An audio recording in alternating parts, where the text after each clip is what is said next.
A ver, yo voy a hablar desde lo que llamamos conocimientos situados. Es decir, hay cosas, hay ideas que se pueden generalizar, pero hay muchas ideas o conocimientos que están situados en un contexto. Digo, por ejemplo, yo no puedo hablar hoy del feminismo negro en Estados Unidos. Me cuesta su contexto, sus experiencias, no las conozco. Entonces sí, podría llegar a conocerlas, podría leerlo, podría hablar con ellas, podría interesarme con ellas y podría conocerlo a fondo. Pero seguro que algunas de las problemáticas de ellas no son transportables a otros lugares del mundo, ¿no? En cambio, otras sí. Hay algunas cosas que a lo mejor afectarían a todas las mujeres, pero otras, las mujeres son muy diversas, ¿no? Por etnia, por nivel social, por país de origen, por donde vives, etc. Entonces, por eso hablamos de conocimientos situados. ¿Desde dónde voy a hablar yo? Desde lo que podríamos decir del norte global. Norte global hay en todas partes, ¿no? Aquí en Santiago tenemos una parte importante de norte global. Y desde lo urbano. Si hubiera estado Francisca, ella hubiera incorporado la parte rural, ¿no? Entonces, yo no la conozco todavía, pero podemos después compartirlo, ¿no?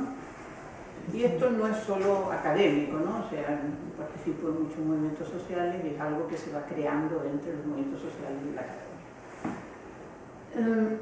Y desde aquí voy a acabar planteando la idea de sostenibilidad de la vida. Y en esto conectamos mucho con las experiencias de muchas mujeres, ¿no? Que ellas están haciendo como prácticas de sostenibilidad de la vida, y yo hablo un poco a nivel de más de pensamiento. Bien, voy a comenzar comentando que lo que llamamos economía feminista, ¿qué es? Afortunadamente hoy no es pensamiento único. Cuando se habla de un pensamiento único es como si fuera un pensamiento que ya está cerrado en sí mismo y por tanto pierde creatividad, pierde potencialidad, pierde... En cambio, economía feminista es un pensamiento que se está haciendo, que abarca muchos temas, que todavía a lo mejor es un poco difuso, ¿no?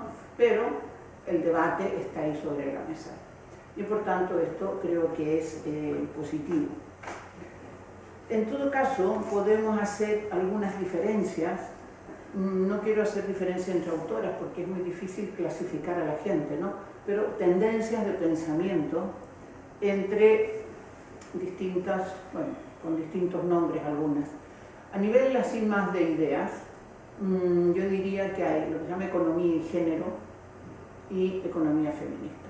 Pues, ¿cuál es la diferencia fundamental entre estas dos tendencias?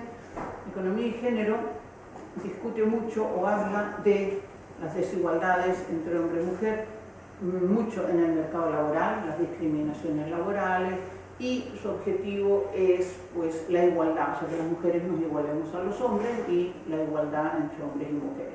Y ahí están las políticas de igualdad y todas estas cosas. Pero no, su objetivo no es o no plantea un cambio de estructura social, ¿no? O sea, en el marco que tenemos, tener o lograr o intentar la igualdad entre hombres y mujeres. En cambio, lo que llamamos economía feminista es rupturista, es decir, ya se define como anticapitalista, antipatriarcal, anti-heteronormativa, ¿no? Y por tanto, ya critica todos los fundamentos de la economía oficial por ser muy androcéntricos, por legitimar muchas desigualdades, y lo que pretende es lograr, digamos, otras formas de vida para hombres y mujeres, pero para eso cambiando la estructura social económica que tenemos, es decir, hacer una ruptura con el sistema que tenemos, ¿no? Les digo que yo voy a hablar desde esta línea a la que me dedico, y les digo más que nada para que sepan desde dónde estoy hablando, ¿no? Bien, aparte de estas dos grandes corrientes, así como más de pensamiento, hay actualmente, yo diría, también como dos líneas mucho más aplicadas, ¿no? Una que le podríamos llamar experiencias de economía feminista, que surgió en distintos países, más o menos a raíz de la crisis que empieza en el 2008, ¿no? 2008, 2009, todos estos años de crisis, y surge básicamente a partir del movimiento social. Mucha gente joven, pero no solo gente joven, que yo creo que en el fondo están muy cansados de la política oficial, de los partidos oficiales que no ofrecen como propuestas que les puedan interesar, ¿no? Y entonces es como si la economía feminista estuviera haciendo algunas propuestas interesantes para mucha gente que ya estaba desilusionada, cansada, ¿no? Y hay eslóganes de estos: no nos representan, ¿no? Que es muy claro. O, por ejemplo, cuando fue la crisis se decía: no es una crisis, es el sistema. O sea, es el sistema el que funciona así, no es que sea una crisis de casualidad, ¿no? Entonces, toda esta gente, de repente yo me empiezo a encontrar por ahí con, por ejemplo, ferias de economía feminista, talleres de economía feminista, ¿no? Y no saben, bueno, ¿y ahora esto qué significa? Entonces, por un lado se ha ido expandiendo la idea, lo cual es muy positivo, y por otro, esto tiene un riesgo que tenemos que tener presente, que hay el peligro de que conceptos que vamos elaborando que se conviertan en eslogan, ¿no? Por ejemplo, antes nombré la sostenibilidad de la vida, que después hablaré de ella. Entonces, sí, yo estoy por la sostenibilidad de la vida, muy bien, y ahora ¿esto qué quiere decir, ¿no? Entonces aquí hay todavía todo un trabajo de profundización de todos los conceptos, de prácticas de todos estos conceptos, porque si no se pueden convertir en eslóganes de estos vacíos de contenido que después el sistema rápidamente los aprovecha, ¿no? Y ahora, por ejemplo, en la publicidad a veces vemos, como ya lleva más tiempo la idea esta de la sostenibilidad o sustentabilidad ecológica, ¿no? Vemos, por ejemplo, que nos ofrecen electrodomésticos sostenibles o sustentables. Bueno, ¿y esto qué quiere decir? Es decir, captan el concepto, la palabra, ¿no? Y la devalúan a través de la publicidad o de muchas cosas. Bien, y después hay una segunda práctica de economía feminista que creo que está haciendo mucha gente. Bueno, yo conozco fundamentalmente una red muy importante que hay en Centroamérica que se llama el Movimiento de las Mujeres Mesoamericanas por una Vida Digna. Mayoritariamente mujeres indígenas, mujeres rurales, ¿no? Y ya imaginar en El Salvador, en Honduras, en Guatemala, ¿no? Mujeres muy pobres, o sea, de extracción bastante pobre. Entonces, a partir de ahí toman ideas, ¿no?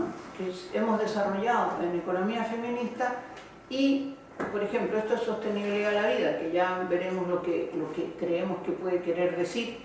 Pero entonces ellas, a partir de sus trabajos, a partir de sus prácticas, a partir del cuidado de la naturaleza, a partir de la agricultura que están haciendo, a partir de los animales que están criando, etc., lo hacen de una manera que están haciendo sostenibilidad de la vida, ¿no? Entonces, como estas ideas tienen unas prácticas muy, bueno, una concreción en determinadas prácticas, ¿no? Y entonces yo creo que dentro de Anamuri se está haciendo también mucho de esto de prácticas de economía feminista. Bien. Esto de la economía feminista, en general la mayoría de la gente no lo conoce, dice: ¿y esto qué es? Siempre me preguntan: ¿y esto de qué es? ¿No?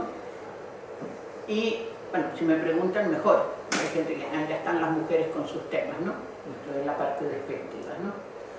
Entonces, esto hay antecedentes del siglo XIX.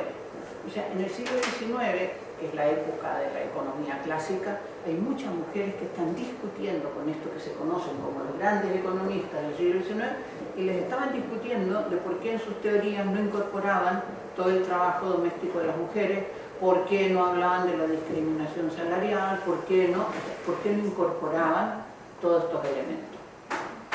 Y hay algunos debates muy interesantes de que hemos empezado a recuperar a todas estas mujeres, ¿no? Y los escritos que hay de aquella época, por ejemplo, había mujeres que discutían porque muchos hombres en ese tiempo decían que las mujeres no entraran en el mercado laboral, que para qué querían ir a trabajar fuera de casa, ¿no? Que era una doble moral, porque las mujeres, digamos, de los obreros de la época, siempre tuvieron que trabajar fuera, porque el salario está bastante calculado, que era el 80% de lo que requería el hogar, con lo cual las mujeres siempre salieron a trabajar para ganar ese 20% que faltaba, ¿no? Les pagaban el 20% de los hombres, es decir, las diferencias salariales eran muy fuertes. Entonces, las mujeres decían, no es que no quieran que trabajemos, porque ya en casa tenemos bastante trabajo. Lo que no quieren es que ganemos dinero, porque el dinero en esta sociedad capitalista es un poder. Y por tanto, la persona que trae dinero a casa tiene poder. Y esto, muchas o algunas hemos experimentado, por ejemplo, cuando hay mujeres que no salen al mercado laboral y el marido es el que trae el dinero a casa, normalmente el marido tiene mucho más poder y autoridad en el hogar que ella, ¿no? En cambio, cuando salen fuera y más o menos ganan lo mismo, esto se reparte muchísimo mejor, ¿no? Bien, por tanto, ellas ya les estaban diciendo lo que quieren ser es el monopolio de los que traen la plata a casa, porque así tienen mucho más poder, ¿no? Bueno, todos estos debates del siglo XIX, y esto coincide con la primera ola del feminismo, que las mujeres estaban discutiendo los derechos, ¿no? Derecho al trabajo, derecho al voto, etc.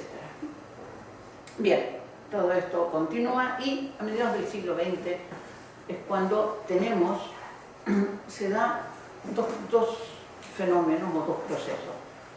Uno, a partir de cómo está la segunda ola del feminismo, todas las disciplinas empiezan a ser discutidas, y una de ellas es la economía. Y empezamos a criticar la economía dominante que comenzó a formar. Después de los clásicos que terminan con Carlos Marx, empieza lo que se llama la teoría neoclásica, que es el padre o la madre del neoliberalismo, ¿no? Es el sustento económico del neoliberalismo. Y es hoy la economía dominante en todas las facultades de economía y en todas las políticas públicas. Entonces, hay una crítica enorme, no solo de la economía feminista, también otras economías marxistas, ecológicas, etcétera, también hacen una crítica Entonces hay una crítica enorme a esta economía dominante, pero simultáneamente se da en esos años 60, 70, primeros 80, un debate que se llamó el debate sobre el trabajo doméstico. Duró 10, 12 años, porque era un debate, o sea, escritos de distintas personas, mujeres y hombres que venían de una tradición marxista y mujeres que venían de una tradición más feminista. Entonces el debate, las mujeres más feministas, su objetivo era decir, el trabajo doméstico es un trabajo, por tanto hay que reconocerlo como un trabajo. Y además es un trabajo que se puede estudiar con todas las ideas de Carlos Marx, así como se estudia el trabajo asalariado también, y por tanto es un trabajo. Bueno, todo esto creó un debate enorme, los resultados fue un debate muy árido, los resultados nunca se pusieron de acuerdo, pero fue muy importante porque los temas que se discutieron permitieron después continuar avanzando en muchos planos, ¿no? Y ya lo comentaré esto. Entonces, a partir de aquí, nosotros nos podríamos preguntar, con todo este debate que hubo sobre el trabajo, ¿qué es trabajo? Fijaros que trabajo es nuestra actividad como personas, desde que el mono y la mona se pusieron de pie, por poner un límite, ¿no? Porque también podríamos ir antes, hemos tenido que trabajar para poder subsistir. Primero, las tribus primitivas eran de caza y recolección, o sea, que la naturaleza les entregaba, cazaban, recolectaban frutos, cazaban animales, cuidaban la caverna, cuidaban a las personas y así subsistían. Después, siempre hemos tenido que transformar la naturaleza. Con mayor o menor explotación, siempre hemos ido transformando la naturaleza. Y después se han creado un montón de trabajos, unos más válidos, otros menos válidos, un montón de trabajos sobre esto. Pero hemos llegado al siglo XXI y no tenemos una buena definición de esta palabra. Si tuviéramos una buena definición de nuestra actividad básica, yo ahora podría preguntar ¿qué es trabajo? Y rápidamente todos y todas me darían más o menos una definición parecida. Pero si yo preguntara, seguro que empezaríamos, si fuera una clase que tenemos mucho tiempo, discutiríamos, ¿no? ¿Qué quiere decir trabajo?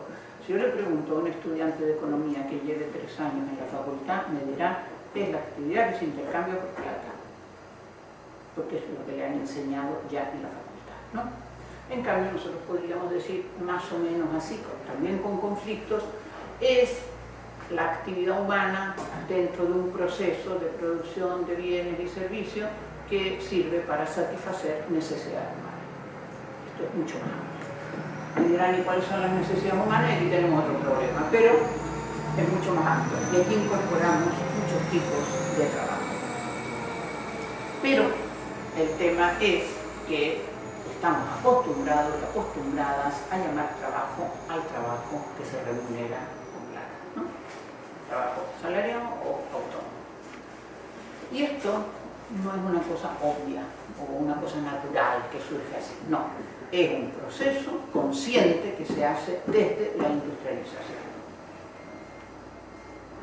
A ver, los clásicos, así, tal vez los más importantes, elaboraron lo que se llamaba la teoría del valor trabajo, ¿no? Aquí entra desde Adam Smith hasta Karl Marx. Y la idea era que el valor de un objeto está relacionado con la cantidad de trabajo que yo tenía que incorporar, ¿no? Por ejemplo, en la artesanía, el chaleco que la gente teje, dice, bueno, ¿cuánto tiempo me ha costado producir esto? Y entonces el precio más o menos está relacionado. Entonces ellos no hablaban de precio, hablaban de valor. Y esto fue una idea que les sirvió mucho y que lo único que producía valor era ese trabajo asalariado. Y por tanto, a partir de ahí se fue conceptualizando y llegamos hasta el día de hoy, donde la idea de trabajo quedó cautiva para el trabajo asalariado y el resto de los trabajos quedaron invisibles, ¿no? La teoría de la plusvalía de Karl Marx, que después lo podemos discutir, sigue la misma tradición, ¿no? Solo en el trabajo asalariado. Bien. Entonces, ahora con esta introducción voy a intentar transmitir cuáles son las 3 ideas que para mí o para nosotras, yo me relaciono con bastantes economistas feministas, que para nosotras son como las 3 ideas que fundamentan la economía feminista, ¿no? Podemos discutirlas, pero para nosotros son como las 3 que se han ido desarrollando en todo este tiempo.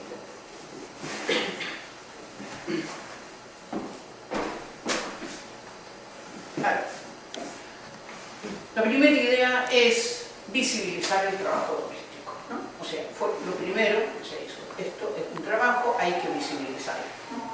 Pero no solo visibilizarlo, no es solo decir existe, sino cómo está ligado con el sistema capitalista. Entonces, fíjate, esto es un esquema muy simple de cómo la economía trata el tema de los tiempos, ¿no? Las empresas nos piden tiempo de trabajo cada vez más, a los que tienen empleo, cuando podríamos con la tecnología disminuirlo, pero los que tienen empleo, pues ahí podrá gran parte de la gente que está cesante, pero los que tienen empleo, con eso se le paga salarios, estos salarios llegan a los hogares y se reproduce la fuerza de trabajo que vuelve a las empresas, ¿no? Este es el circuito de que la economía nos muestra del trabajo. Claro, a nosotros esto nos parece absolutamente limitado y por tanto planteamos este esquema. Son esquemas muy simples los pueden tener, o sea, de ideas básicas, ¿no? O sea, de ideas fundamentales. Fijaros que la parte de arriba es la misma que acabo de mostrar, que sería el espacio de producción, llamémoslo mercantil capitalista, ¿no? Y este juego de palabras muchas veces se dice es que vivimos en sociedad de mercado, sí, perdón, mercado capitalista, porque el mercado existe mucho antes que el capitalismo. El mercado capitalista, alguien tiene poder y lo utiliza, ¿no? Para regular ese mercado. Bien. Entonces, esto lo ampliamos a toda esta parte de acá. Esto no es una clasificación, ¿no? Esta línea que tengo aquí es bastante difusa, ¿no? O sea, ¿qué quiere decir eso? Que hay cosas que antes se producían en el hogar y ahora han pasado al mercado. Cualquiera de nuestras abuelas antes producía muchas más cosas. A lo mejor en las zonas rurales se sigue produciendo mucho más alimentos, pero en la zona urbana el pan ya lo compramos en la panadería, ¿no? O sea, antes también la mayoría de los hogares tenía una máquina de coser y se hacía mucha ropa dentro del hogar, etc. Bueno, muchos, según el nivel de renta del país y de la familia, esto pasa al mercado. También en épocas de crisis muchas cosas de aquí vuelven acá, ¿no? O sea, en la crisis del 2008-2009, bueno, pues ahora ya no voy al restaurante a comer a mediodía, me llevo el tupper de casa, los niños ya no se quedan en el colegio, etcétera, ¿no? O sea, reduce gastos porque hay menos ingresos en el hogar, ¿no? Tampoco es una clasificación clara de espacios, porque, por ejemplo, mujeres que trabajan en venta ambulante, cuando salen a vender muchas veces van con la criatura bajo el brazo, entonces uno dice, ¿está cuidando o está trabajando para el mercado? Está haciendo las dos cosas, ¿no? O gente que trabaja en el hogar, ¿no? Por ejemplo, artistas, pintoras, etcétera, o gente que hace cosas de informática, ¿no? Ahora hay mucha gente que es un engaño para las mujeres porque tienen una intensificación de trabajo. Bueno, todo eso para decir que esto no es una clasificación directa. En todo caso, ¿qué tenemos aquí? Que cuando los salarios, en general salarios, los ingresos, ¿no?, llegan a los hogares, aquí se hace una cantidad enorme de trabajo doméstico de vida, fundamentalmente por las mujeres, ¿no? No solo, pero fundamentalmente. Esto sirve para producir bienes y servicios, y esto voy a tratarlo después. Todo esto reproduce a toda la población, porque no solo se reproduce la fuerza de trabajo, los niños, los adultos, los enfermos, todos comemos, ¿no?, cada día. Por tanto, hay que reproducir a toda la población y una parte de esta población sale al mercado laboral, ¿no?, durante una época de su vida. En Chile, una época bastante larga, porque la gente no se jubila por necesitar ingresos, ¿no? Entonces, fijaros, el circuito del trabajo es todo. No es esto. Esto es lo que el sistema tiene escondido, ¿no? Pero es todo. Claro, esto, aquí hay algunas ideas importantes. A ver, primero, como está escondido, como no existe, no se cuenta. Entonces, toda esta producción de bienes y servicios nunca han ido a la contabilidad nacional. Cuando nos dicen, el PIB está creciendo, es lo que se cuenta aquí, ¿no? Ya no se cuenta más, pero ese es otro tema. Pero entonces, aquí, estos bienes y servicios producidos aquí no se cuentan, no aparecen en ninguna parte. Un economista, en los años 30, que empezaron a estudiar esto, y se dio cuenta y dijo, aquí hay una paradoja, porque si un chef de cocina prepara un plato, eso va a las cuentas nacionales. Si lo prepara una mujer en casa, eso no va a la cuenta nacional. Y por tanto es ridículo, porque en el fondo el país ha producido un plato de comida, igual, porque a veces lo cuento y a veces no. Fijaros que este hombre lo entendió también, voy a decir lo siguiente. Dijo, si lo hacemos así, la forma más simple que se reduzca la renta nacional de un país, la renta nacional se cuenta en todos los salarios, ¿no?, es que todos los hombres solteros que viven solos se casen con su empleada doméstica. Porque mientras es empleada doméstica, ella le hace el trabajo y él le paga un salario. Eso se cuenta en las cuentas nacionales. En cambio, si se casa con ella, ella hará el mismo trabajo, pero como no hay salario de por medio, caerá la renta nacional. O sea, son ridículas las cuentas que hace la economía, ¿no? Y él lo veía perfectamente. Bien, pero al final dijo, pero vamos a seguir con la misma idea de Marx, que era su jefe, su maestro, ¿no? Bien. Entonces, ¿cuál es para mí la idea más importante que puede salir de todo este esquema? Y que, digamos, la idea que voy a contar ya se había discutido de otra manera en eso que dije, el debate del trabajo doméstico. O sea, en los años 70 ya se había discutido esta idea. ¿Qué es? Fijaros, si yo digo, o decimos, que aquí tengo el salario, pero para reproducir todo esto necesito, además del salario, todo el trabajo doméstico, quiere decir que esta fuerza de trabajo que ofrezco después al mercado, que sale después al mercado, tiene un valor mucho mayor del que realmente el mercado está contando. ¿Me explico? A ver, ¿cómo viven los hogares? Más o menos, con distintos tipos de ingresos. En el área rural, pues, variados, ¿no? Cuando vives con un salario o pensiones, y trabajo doméstico que hacemos en casa. Y a veces servicios públicos que no lo incorporamos según el sistema de gobierno que tenemos. Pero imaginémonos, la economía dice que con los salarios suficientes, por eso que antes mostré este circuito, ¿no? Con los salarios ya se reproduce la fuerza de trabajo. Yo pregunto, ¿qué salario necesitaríamos? Bueno, para reproducirnos, a ver, si queremos mantener la sociedad al menos al mismo nivel que estamos, ¿no? Es decir, que todos nos reproduzcamos igual, que no se limite, que no nazcan niños, etc. Cada persona adulta tendría que dejar a uno o a una en este mundo, ¿no? O sea, yo me reproduzco, me muero y queda alguien por mí, ¿de acuerdo? O 2 a 2, ¿no? Claro, si cada uno tiene 3 o 4, pues la población se va a ampliar. Pero entonces, tengo más razón de lo que voy a decir, por eso lo pongo en el límite, ¿no? Que nos reproduzcamos 1 a 1 o 2 a 2. Yo pregunto, a ver, si yo, cualquiera, vivimos con una criatura, ¿qué salario tendría que tener para trabajar 40, 44, 48 horas en el mercado, lo que me diga la ley, llegar a casa, cruzarme de brazos y tener plata para reproducirnos? Es decir, para que me limpien, que me planchen, que me cocinen, que me compren, que me cuiden a la criatura, todo. Yo no hago nada. Y el salario me llega para mí y para mi criatura. ¿Cuánto tendría que ganar? El doble, el triple, el cuádruple de lo que muchísima gente gana, ¿no? Entonces, ¿qué me está diciendo eso? El sistema no es capaz de pagar esos salarios. ¿Qué salarios tendríamos que ganar todos y todas, ¿no? O sea, no nos determinamos, todos y todas. ¿Qué salarios tendríamos que ganar para realmente poder vivir sin hacer todo esto de aquí? El sistema es incapaz, en un mes quiebra, o sea, en un mes si pagar esos salarios se le acaban una parte importantísima de sus beneficios.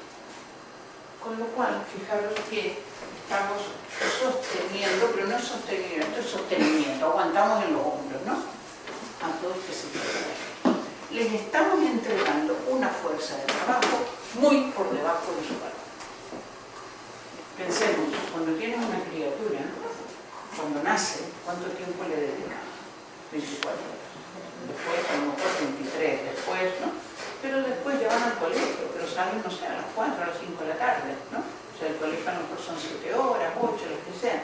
Después tienen casi 4 meses de vacaciones, después están todos los fines de semana. O sea, todo eso los cuida, los socializa, los educa. ¿Cuánto tiempo y energías ponemos ahí? Y después salen al mercado laboral y cuánto les paga el mercado. 400, 500, 800, depende de los estudios que haya hecho. ¿Les paga todos esos años de energía y de tiempo que padre, madre, abuela le han dedicado? No. Como mucho su reproducción diaria, pero no paga toda esa necesidad de reproducción generacional. Con lo cual, estos salarios están muy por debajo de lo que necesitan para reproducir a la población. Es decir, una parte importante de los beneficios, uno viene de la propia explotación del puesto de trabajo y la otra viene de la explotación de este sector que entregamos una fuerza de trabajo que la pagan muy por debajo de su valor. Esto es lo que llamamos el expolio del trabajo doméstico de parte del sistema capitalista. Está expoliando todo un trabajo que hacen millones y millones de mujeres cada día, millones y millones de horas. Expolia, es trabajo donado, trabajo regalado, trabajo expoliado, porque es un trabajo no remunerado, un trabajo que no cobra dinero por ello, ¿no? Por tanto, yo creo que esto es una de las ideas importantes de decir cuál es el papel de todo este trabajo. A partir de ahí podemos también comentar alguna otra cosa. Como en un sistema capitalista lo que tiene valor es el trabajo de mercado, lo demás ni siquiera se le ha llamado trabajo. Entonces, claro, aquí es donde se gana plata, aquí no, y por tanto las mujeres en general, como hemos dedicado también mucho tiempo a este espacio, siempre salimos ganando, y además por una discriminación ya de hecho patriarcal, ¿no? Entonces ganamos menos salarios, a veces tenemos épocas laborales más discontinuas, que cuando nace la criatura pide permiso, etc. Y al final la pensiones de distintas edades para la pensión, que es una trampa para mí. Bueno, todo eso hace tener menos salario y después menos pensión. Es decir, es lo que podemos llamar una pobreza específica de las mujeres. O sea, mujeres y hombres podemos ser pobres, pero hay una razón más para que las mujeres sean más pobres, ¿no? En general. Otra cosa es lo que se llama la igualdad o la desigualdad. Fijaros, cada vez que se habla de igualdad, antes decía, la gente que estudia economía y género pretende la igualdad. Y se discuten las discriminaciones salariales, las condiciones laborales, etc. Yo estoy absolutamente de acuerdo con ese debate, pero sabiendo que no estamos atacando el centro del problema, ¿no? Es decir, si hay que luchar por las discriminaciones salariales, yo voy a participar, pero sabiendo que hay todavía una problemática por detrás de eso, ¿no? Entonces, siempre digo, a ver, ¿cuáles son los indicadores de igualdad, ¿no? La participación laboral de las mujeres en Chile, en todos los países, está aumentando. Nos estamos pareciendo más a los hombres. Los estudios universitarios, cada vez entran más mujeres a la universidad. Y en muchas carreras terminan más mujeres, pero en el momento que están en el mercado laboral ya empieza la discriminación salarial. ¿Cuántas diputadas hay? Cada vez más, etc. Es decir, estos son indicadores de igualdad. Cómo las mujeres nos vamos incorporando a estos espacios públicos, ¿no? Pero el problema es, y siempre lo digo, ¿qué indicadores hay de igualdad al revés? ¿Cuántos hombres planchan las blusas de sus mujeres? Jamás he visto un indicador así. ¿Cuántos hombres van a cuidar a su abuela que tiene Alzheimer? Nunca he visto un indicador de eso. Es decir, que nosotras nos igualemos aquí, pero que ellos debieran también asumir esta parte de aquí. Estos no son indicadores de igualdad, solo se considera esta parte. Claro, esa parte es tramposa, porque si todas las mujeres salimos aquí con libertad de tiempo, acción, etc., para trabajar en el mercado laboral, ya me diré quién se hace cargo de esta parte. Estoy hablando de todas y todos, ¿no? Porque aquí podríamos decir, bueno, el otro día escuchaba a algunas mujeres, dicen, no, porque yo me fui a un congreso y tenía una niña de 8 meses. Bueno, pero eso no lo puede hacer todas las mujeres, ¿no? O sea, tienes que tener alguien, tienes que remunerar a alguien, ¿no? Para que se quede con la criatura. Un día escuchaba a una empresaria que me dio mucha rabia. Yo tengo 5 hijos y nunca he tenido ningún problema. Hombre, debes tener 2 empleadas en casa, ¿no? Eso no se puede generalizar, ¿no? No es la situación de todas las mujeres. Por tanto, esta igualdad aquí es imposible si no cambiamos la estructura social completa, ¿no? O el sistema económico. En este sistema le interesa la desigualdad porque vive de esa desigualdad y necesita que las mujeres nos hagamos cargo de esto. Si salimos acá, seguimos siendo responsables, ¿no? Las mujeres que están en el mercado laboral siguen atendiendo a la casa con el teléfono, organizando que la tía, que la abuela, que la empleada, o sea, seguimos siendo responsables de esto y esto es necesario para el sistema. Bien. A partir de aquí descubrimos, en la medida que íbamos estudiando el trabajo doméstico, que era siempre, bueno, lo más tradicional, el coser, el planchar, el cocinar, el limpiar, etc., pero también hay muchos elementos como más subjetivos, más afectuosos, más emocionales dentro de todo este trabajo, ¿no?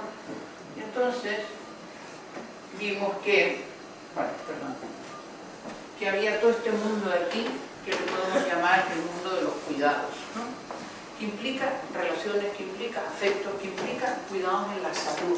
Está como muy estudiado que en las instituciones sanitarias se hace más o menos entre el 15 y el 20% de los cuidados de salud. El resto se hace en casa. A ver, cuando tenemos una gripe, cuando tenemos, ¿no? Esto te lo pasas en casa, ¿no? Cuando te caes del techo, haces el cuidado en casa. Cuando te operan, estás a lo mejor 3 días en el hospital y después 3 semanas de reposo en casa. Es decir, hay una cantidad enorme de cuidados que se hacen desde el hogar, ¿no? Cuidados de la salud. Después todo esto da mucho bienestar, ¿no? Entonces, todo esto fuimos elaborando esta idea del cuidado, que yo no sé si el nombre es bueno, pero bueno, es lo que hay, ¿no? Entonces, estos cuidados, a ver, yo diría, en los hogares nacemos, crecemos, aprendemos a socializarnos, aprendemos a tener una identidad, aprendemos un lenguaje, aprendemos unos símbolos, aprendemos unos valores, etc., ¿no? Y todo eso nos permite después salir del hogar y relacionarnos con un mundo común más amplio, ¿no? Bueno, pues todo ese trabajo del hogar, ¿no?, es una parte de los cuidados importantes. Los cuidados se realizan a lo largo de todo el ciclo vital, más intensivo en los extremos, cuando los niños son pequeños, o las niñas, y cuando las personas somos mayores, ¿no? Pero entre medio también hay muchos cuidados emocionales, bueno, todos los que hemos tenido hijos adolescentes, sabemos, ¿no?, la necesidad de relación, de cuidado emocional que tiene una persona adolescente. Pero después tenemos, bueno, cuidados emocionales. Yo creo que los hombres adultos también requieren mucho más que las mujeres, porque no los han socializado para hacerse cargo de los cuidados, y por tanto son más frágiles en ese sentido, ¿no? Están socializados de manera diferente. Y también, cuando la gente es joven, cuando yo era joven y todas, nos creemos así, que nos comemos el mundo, a mí no me pasa nada, ¿no? Esto también es falso. Si ahora salimos de aquí, cualquiera se cae por la escalera y estará a lo mejor 2 meses ahí con una pierna tiesa que no se puede mover y requiere cuidados de alguien, ¿no? Es decir, esto lo único que está mostrándonos es que vivimos en un cuerpo y en una psiquis vulnerable. Y es una condición humana, como la vida y la muerte, ¿no? No es que me guste o no me guste, es así. Entonces, lo que tenemos que hacer es ver cómo lo gestionamos. Si es un tema social, ¿cómo gestionamos todo este cuidado, ¿no? Hay un economista que vivió a lo largo del siglo XX, un economista ecologista, Boulding, que tiene un artículo que se llama El trabajo doméstico como talón de Aquiles, ¿no? Y él ahí dice: la supervivencia de la raza humana ha dependido primero de la explotación de las mujeres, sin la cual hace mucho tiempo que hubiese desaparecido. Es decir, si no hubiera sido por todo este trabajo doméstico y de cuidados, él dice, la raza humana hubiera desaparecido. Bien, por tanto yo creo que esto tiene una doble dimensión. Una, creo que los cuidados tendrían que ser un derecho. Así como en las constituciones se plantean cuáles son los derechos, que muchos después no se cumplen, porque aparecen muchas constituciones, el derecho a la vivienda, pues tampoco se cumple, pero tendríamos que empezar a plantearlo como un derecho. El derecho a que una persona que nace tiene que estar bien cuidada, y que a lo largo de la vida necesitamos cuidado, y tiene que ser un derecho. Yo cuando he discutido a veces con, no sé, partidos así, ¿y cuáles son los derechos principales? Sanidad y educación. Digo, perdona, el cuidado es anterior. Si la criatura cuando nace no la cuidas, no hace falta que le pongas una escuela, porque no llegará, ¿no? Es decir, hay algo muy anterior. Y además el derecho de la gente mayor, sobre todo con enfermedades crónicas, tiene el derecho a estar bien cuidado. Es una sociedad humana, ¿no? Pero por otro lado, es un derecho, pero también es una responsabilidad, entonces, de todos y todas. Todos hemos recibido cuidados, al menos de niños, ¿no? Pues si vivimos en una comunidad donde la comunidad te ofrece algo y te da algo, tú tienes que responder también a la comunidad. Y esto yo creo que en las zonas rurales se sabe muy bien, como nos explicaban ayer, ¿no? Como hay estos intercambios que no son mercantiles. Nadie está diciendo, tú cuidaste 2 horas a Pepito, por tanto ahora Pepito te tiene que cuidar 2 horas a ti. No, no es un intercambio mercantil, es una disposición a cuidar a quien lo necesite, ¿no? Y en unos sistemas como el nuestro, donde pagamos impuestos, etcétera, y tenemos aquí un Estado y un gobierno, pues tenemos que exigir que mientras podamos crear otra cosa, que este Estado, este gobierno, ofrezca servicios de cuidado, que son fundamentales, ¿no? De todo tipo, ¿no? Para los niños, para gente mayor, para, por ejemplo, oye, cuando te operan y tienes que ir 3 semanas a casa, si no puedes, se puede haber un sistema electivo, si no puedes, que haya unas estancias intermedias que no sean caras como una cama hospitalaria, donde te puedan cuidar. Es decir, hay que pensarlo, y también podemos hacer gestiones comunales, gestiones comunitarias, redes, etc. Hay muchísimas formas, pero no puede seguir siendo un asunto de mujeres, porque se entiende como un asunto de mujeres, está naturalizado. En vez de la mano invisible que hablaban los clásicos, esto es el sexo invisible, que ahí dedicamos una cantidad de horas de trabajo y de energía, y que muchas veces, a ver, que hay una parte que lo queremos hacer, porque queremos a la gente, ¿no? Pero eso no significa que nos toque directamente a nosotros solo por ser mujeres, ¿no?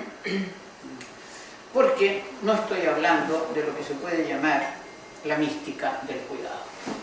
Esto lo inventó, yo creo, bueno, no sé si lo inventó, pero el que ha insistido más en esto es el patriarcado religioso. Yo creo que los patriarcados religiosos, en general todos, en esto son bastante fuertes, ¿no?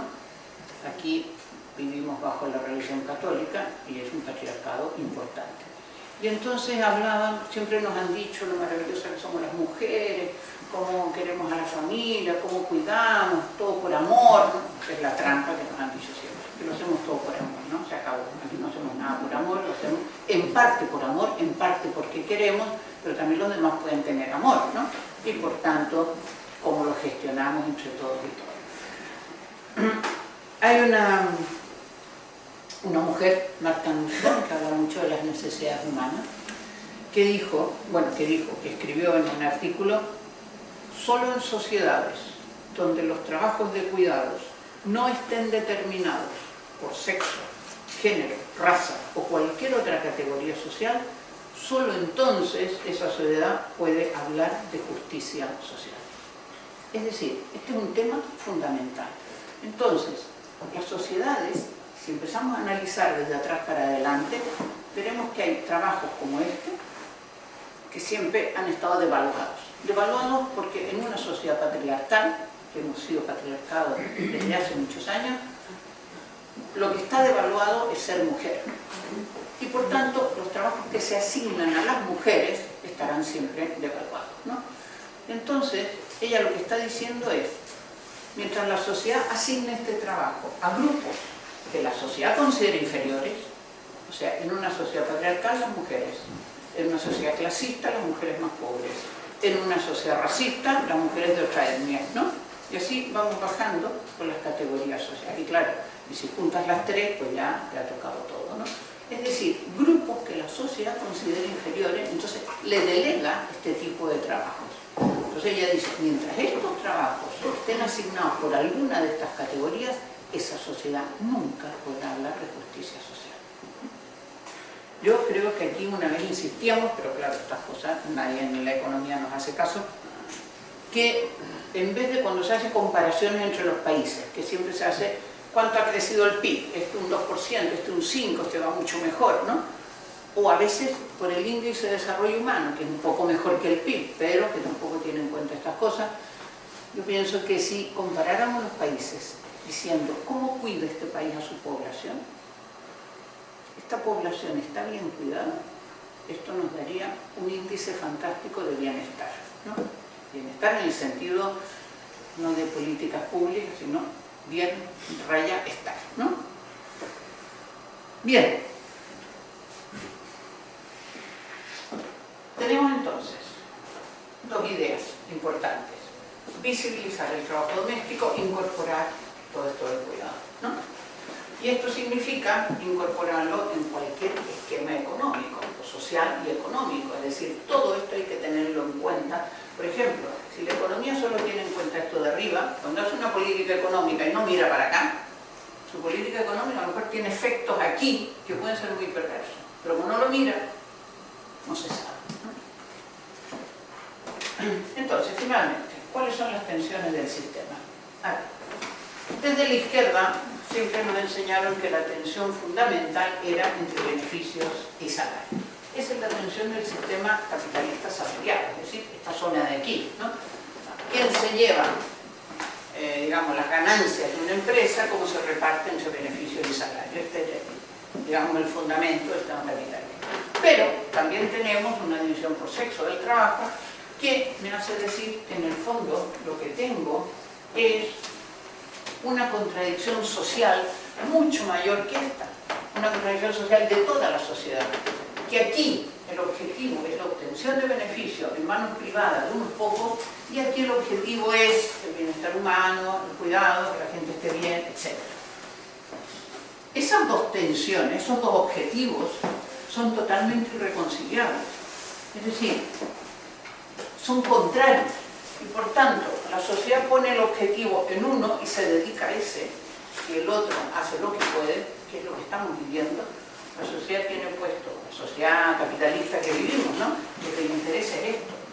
Y aquí, apáñate como puedas, ¿no? Y hay mucha gente, a la economía, como disciplina que intenta explicar, ¿no?, lo que sucede, no le interesa la vida de las personas. No está en su objetivo. O sea, la vida de las personas es como si fuera una externalidad, que llaman un efecto secundario. O sea, yo hago aquí la economía y después lo otro, bueno, la gente ya se buscará la vida. Pero no es un objetivo, que la gente viva bien, que la gente resuelva sus necesidades. Entonces, esto es lo que llamamos la tensión beneficio-salario o capital-trabajo, ¿no? La tensión fundamental que ya venía de los clásicos, capital-trabajo. Nosotros la desplazamos hacia capital-vida, es decir, el trabajo es una parte, pero la vida es mucho más amplia. Entonces es capital-vida y por tanto considero todo. Y en esta vida incorporo todo esto que tengo. ¿Cómo cuidamos la vida? Con salarios, por supuesto, en esta sociedad capitalista, pero con todo el trabajo que se hace desde los hogares y que podría, como digo, gestionarse de manera más cooperativa o comunitaria, ¿no? A partir de aquí, fijarse que somos, por tanto, interdependientes, ¿no? Antes decía, todos y todas requerimos cuidado, por tanto, lo que la publicidad ahora nos intenta decir, siempre es, sobre todo dirigiéndose a la gente joven, tú puedes, tú eres único, tú sobresales, tú solo, tú, ¿no? O sea, pues esto no es verdad, o sea, somos todos interdependientes, cada uno dependemos de los demás, ¿no? Somos personas sociables, ¿no? Y entonces, claro, la propuesta rupturista de la economía feminista es que el objetivo no sea este, sino que giráramos y que el objetivo fuera este. Implica esto y también implica, lo ampliamos un poco más, implica el respeto a la naturaleza. Es decir, todo este rectángulo que tenía antes, que es este, estamos dentro de un esquema de un medio natural, ¿no? Y de él, bueno, aquí está muy simplificado, recibimos energía solar, recursos renovables y no renovables, sacamos residuos que pueden ser reciclables o no, lo que sea, y calor disipado, que es básicamente uno de las causas del cambio climático, ¿no? Entonces aquí, en este esquema, lo que estoy viendo es que este sistema capitalista, por una parte, explota en su puesto de trabajo, por otra, expolia todo este trabajo doméstico de las mujeres y por otro lado, expolia a la naturaleza. Y esas son sus tres grandes fuentes de beneficio. Y por eso se resisten a ser respetuosos con la naturaleza y por eso se resisten a que esto se gestione de otra manera, etc., ¿no? Bien, y a partir de aquí, nosotros, claro, decíamos, aquí hay un debate, que podemos tenerlo ahora o cuando quieran, o, bueno, no es un debate, es cuestión para ir pensando. Cuando decimos, estamos por la vida, aquí hay la Constitución de Bolivia y Ecuador que incluyen el buen vivir, ¿no?, en su Constitución. ¿Qué quiere decir buen vivir? Tiene muchas interpretaciones. Podemos llamarle vida digna, vida decente, vida vivible, hay muchos nombres.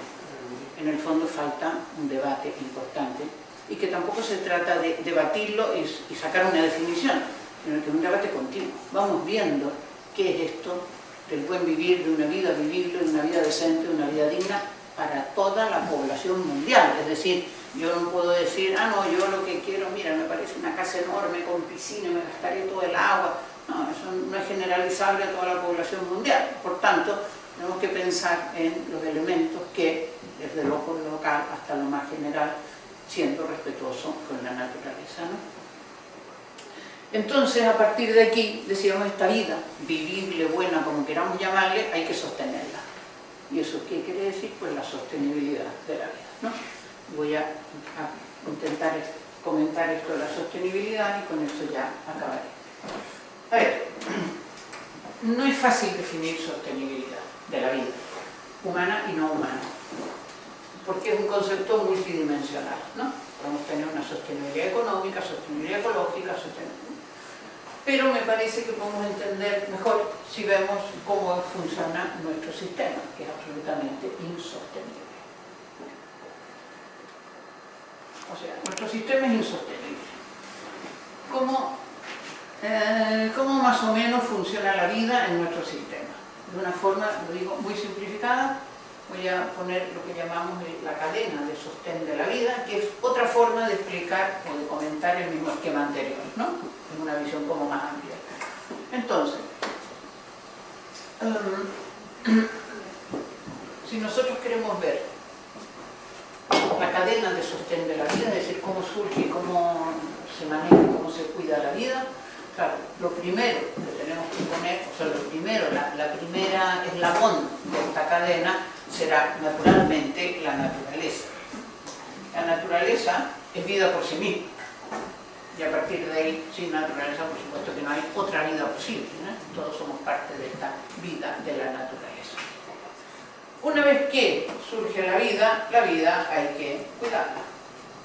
Y aquí tenemos el espacio de cuidado que ya he comentado, todo lo que podría significar.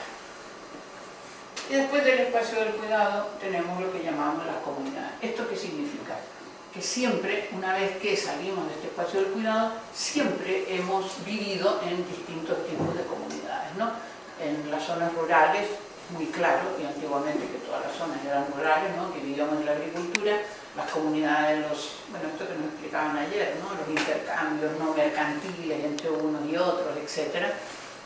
Hoy en las partes urbanas hay algunas comunidades geográficas, por ejemplo, las asociaciones de vecinos, las asociaciones de padres y madres de los colegios, ¿no? Que están más o menos relativamente cerca. También tenemos movimientos sociales que no tienen por qué ser cercanos geográficamente, y también hay redes ahora dentro de toda esta cosa de informática que también lo podríamos considerar comunidades, ¿no? Necesitamos tener este mundo más amplio, común, y además da mucha cohesión social. Bien, fijaros que estos tres eslabones que tengo aquí han existido siempre, en todos los sistemas económicos, es decir, desde que las personas, llamémonos personas, hemos vivido en la naturaleza, hemos tenido que cuidar la vida y hemos formado comunidades, siempre. A partir de aquí, hace 5 o 6 siglos, surge lo que se llaman los estados, ¿no? Estos estados puede o no que nos ofrezcan servicios públicos, que serían parte de esta sostén de la vida. Estos estados, cuando surgen, sobre todo cuando surgen, se han modificado un poco, pero bueno, más o menos, tienen dos grandes funciones respecto a lo que estoy diciendo. Una fue la regulación del sistema. El sistema capitalista, cuando surge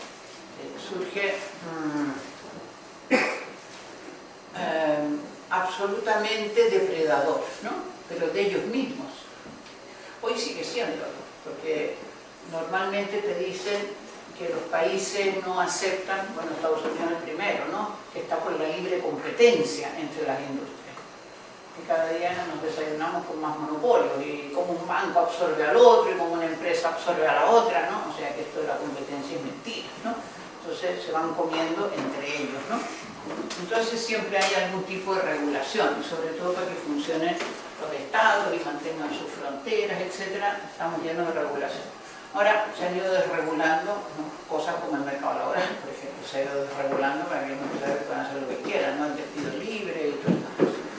Pero la otra función importante para esto del Estado es la función represiva, ¿no? Es decir, el Estado mantiene el sistema capitalista y por tanto reprime a quien se manifieste en contra o haga alguna actividad en contra. Y la represión puede ser de muchos tipos, ¿no? La más bruta es la que conocemos y que conocimos en la dictadura. Pero los estados,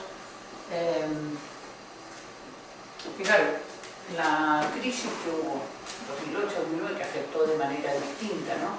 A distintos países, seguramente el más duro para ellos fue Grecia. La respuesta social en Grecia fue grande, pero finalmente los integraron, ¿no? Y en cambio, la respuesta social en muchos lados fue bastante frágil. Y uno dice, estamos viviendo una crisis que nos están haciendo pagar una deuda que nos muestra que la respuesta social no era al mismo nivel de lo que nos estaban haciendo, ¿no? Y claro, ¿por qué? Bueno, porque hay un Estado represor que si haces esto van a permitir cerrar la empresa, te van a quedar sin salario, etcétera, etcétera, etcétera, ¿no? En todo caso, los Estados tampoco, su interés no es tanto la represión bruta, sino que prefieren gobernar legitimándose. Es mucho, digamos, aparece, da una imagen como más social, más humana, más... Por ejemplo, en Chile, cuando ya la represión bruta había aniquilado más o menos a lo que era la izquierda más tradicional de la Unión Popular y otros, cuando había aniquilado toda esta izquierda ya no se necesitaba la dictadura. ¿Y qué se hizo? Bueno, pues cambiar a Pinochet por otro gobierno que más o menos iban a seguir la misma línea, pero ya no se necesitaba esa represión brutal, ¿no? Porque si no, un dictador nunca pierde un referéndum, ¿no? Por tanto, ya estaba más o menos pensado que lo podía perder. Bueno, las manipulaciones no las conocemos, pero sabemos el resultado. Y por tanto se cambió y no ha pasado nada. Ya estaba absolutamente legitimado, ¿no? Legitimado, digo, cuando se captan ideas que están por ahí, por ejemplo, o de tradición religiosa, o de tradiciones de los pueblos, o lo que sea, y se legitiman como verdaderas, ¿no? Y entonces no como naturales. Por ejemplo, hay muchas, lo puedo encontrar muchísimas. Una que a mí me parece la más dura es la propiedad privada. La propiedad privada es muy antigua, esto es propiedad privada, ¿no? Pero la respetamos todos y todas. Vamos por ahí, si es propiedad privada no entramos, ¿no? Y en cambio, antiguamente en las zonas rurales había muchas cosas que eran comunitarias, ¿no? Los animales pastaban en cualquier parte, o el agua se gestionaba de otra manera, ¿no? Y en cambio, es propiedad privada. Y así hay muchas cosas que tenemos interiorizadas, como que no las podemos hacer, y nadie nos va a reprimir, sino sencillamente ya están legitimadas, ¿no? Bien, y una vez que surgen los estados, ya puede surgir el sistema capitalista, que necesitó los estados para crecer. La economía, la disciplina, dice, esta es la economía real, ¿no? Miren, perdona, y todo esto es virtual, ok, ¿no? Está viviendo de esto, ¿no? Pero esta es la economía del mercado capitalista, que tiene dos grandes funciones, como sabemos. Una es mayor beneficio para manos privadas, cada vez menos, y la segunda, que nos ha hecho depender a todos y a todas, o la gran mayoría de la población, de un salario. Y claro, al depender de un salario nos maneja con el miedo. Porque si no, ¿por qué aceptamos este sistema? ¿No? Uno, está legitimado porque es así. Uno dice, no, vamos a luchar. No, compañeras, esto ya es así, ya no podemos hacer nada, ¿no? Está legitimado y por otra parte nos hace depender del salario. Y esto yo puedo entender que a lo mejor hay personas que tienen 2 o 3 criaturas pequeñas y que dicen, no, es que no puedo hacer huelga porque es que si no voy a perder el puesto de trabajo y mis hijos van a pasar hambre, etc. O sea, hay diversas situaciones, pero de hecho nos han hecho depender de este salario y por tanto de este miedo, ¿no? Bien, a partir de aquí, muy rápido, todos estos se relacionan de muchas maneras. La naturaleza nos ofrece a todos contaminamos básicamente el sistema con su forma de producción, contamina, expolia, ¿no? Liquida la naturaleza. Bueno, esto sería más o menos el esquema que mostré antes entre el mercado capitalista y el espacio del cuidado, ¿no? Sería la relación entre estos dos espacios. También tenemos, ya no me detengo, relaciones verticales de poder, relaciones capitalistas, relaciones patriarcales, relaciones racistas, ¿no? Y afortunadamente mantenemos algunas relaciones horizontales de reciprocidad, de afecto, etcétera, que se dan fundamentalmente en estos espacios, ¿no? Entonces, bueno, esto finalmente, esto me puse como una nube, ¿esto qué puede ser? Es la nube financiera, que no participa en la cadena de sostén porque no produce nada, ¿no? Este es un invento especulativo del sistema capitalista que cada vez más crea más crisis y por tanto está ganando, o sea, está ganando mucho dinero sin producir nada, es decir, especulando normalmente, ¿no? Y metiéndonos a todos en unas deudas que no vamos a pagar. Y estas deudas, además, claro, el sistema tiene que seguir creciendo para pagar estas deudas, por tanto, más expolio de la naturaleza, ¿no? O sea, es toda una cadena. Bien, un pequeño juego. ¿Qué pasaría si esto desaparece? ¿Podemos seguir viviendo? Hemos vivido la mayor parte de nuestra historia, bueno, este da lo mismo. La mayor parte de nuestra historia hemos vivido con estos tres eslabones de aquí, ¿no? Claro, por tanto, a ver, yo siempre digo, a ver, la gente joven lo va a tener difícil porque nacieron con el computador enchufado, ¿no? Los que somos mayores y lo aprendimos a los 40 años, nos vamos a liberar casi, ¿no? Pero, bueno, volvemos, mira, a la zona, vivimos en una zona rural y podemos empezar a ver pequeñas industrias, cooperativas, ¿qué es lo que hay que producir? ¿No? Claro, es que si dejamos de producir, fijaros, de entrada armamento, ya tenemos una cantidad, ¿no?, de trabajo que no es necesario y que se puede dedicar a otros trabajos más dedicados al cuidado de la vida, por ejemplo. Y así podríamos tener una cantidad, ¿no?, de elementos. Y en cambio, ¿qué pasa si se elimina esto de aquí? ¿Se mantiene el sistema capitalista? No. Si se le va todo el mundo del cuidado, pues se hunde totalmente. Entonces, lo que quiero decir es lo que nosotras llamamos la economía del iceberg, ¿no? Un iceberg tiene su parte fundamental escondida bajo el mar, ¿no? Y se ve la parte más pequeña, ¿no? Entonces, estos son los fundamentos. La economía estudia solo esto de aquí. Uno dice, ¿qué es la economía? Estudias el mercado capitalista, el mercado laboral, las empresas, etc. Estudias, los servicios públicos, el mercado y el sistema financiero. Esto es lo que estudia la economía. Pero no entra a mirar lo que son sus fundamentos, lo que son sus bases, lo que lo está sosteniendo. Y de hecho, está cavando su propia tumba. El sistema capitalista, solo con el expolio de la naturaleza, está cavando su propia tumba. El problema es que para que realmente se hunda, puede pasar todavía bastante tiempo. Y entonces en eso puede quedar mucha vida de por medio, ¿no?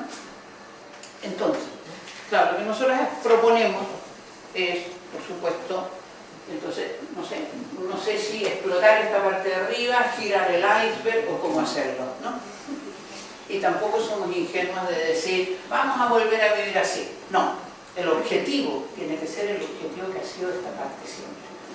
¿Cómo lo hacemos? Hay dos elementos básicos para mí. Descentrar los mercados. Es decir, los mercados no tienen que ser el centro de nuestro objetivo socioeconómico. Y desfeminizar los cuidados. Los cuidados no tienen que ser un asunto de mujeres.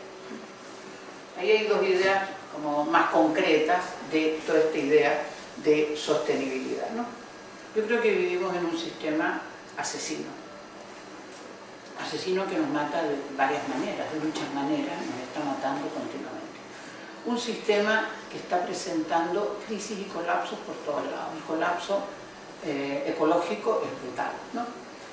Colapsos, crisis de cuidados por todas partes, que esto hace que finalmente siempre recaiga en las mujeres de etnias no valoradas, mujeres más pobres, etc. Crisis financiera, crisis de producción, crisis de todo tipo, ¿no?